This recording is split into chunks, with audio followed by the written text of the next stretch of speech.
अच्छा, ये आप लोग सड़क पे क्यों आई हैं? हमारे स्कूल में टीचर नहीं है, टीचर कमी है। देखो हमारे यहाँ ना 1000 बच्चे हैं और टीचर 20 भी नहीं है।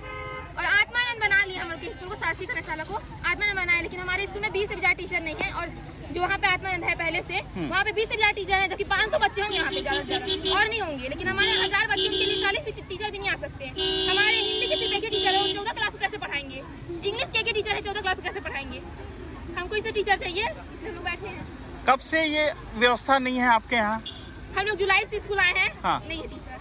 पहले हिंदी के टीचर थे, 2 टीचर थे शायद तक, तो एक टीचर को क्या बोलते हैं, अधीक्षिका बना दिए।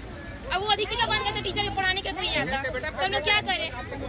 स्कूल में आते हैं, एक गाड़ी को जाने दो, सिर्फ एक ही क्लास होता है, बाकी कोई क्लास होता है। हम लोग क्यों आते फिर स्कूल पढ़ने के लिए? इसलिए हम लोग घर में बैठ गए।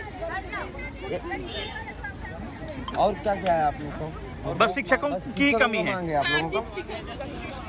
शिक्षकों की मांग के लिए हम लोग बैठे हैं, बस और कुछ दिक्कत नहीं। कितने साल से नहीं है शिक्षक यहाँ पे? जब से खुला तब से नहीं है कि? नहीं, अभी आत्मानंद बना है, टीचर चाहिए, टीचर नहीं है हमारे पास, इसलिए हम लोग टोटल कितने लोग हैं यहाँ पे आप लोग के स्कूल में? 1000 बच्चे होंगे, उससे भी ज्यादा होंगे। और लेकिन टीचर खत्म कितने? नहीं होंगे। और टीचर 20 होंगे या फिर 30 होंगे, लेकिन वो भी आते नहीं है, हमको कैसे आते पता? नहीं। ठीक। ठीक, थैंक यू।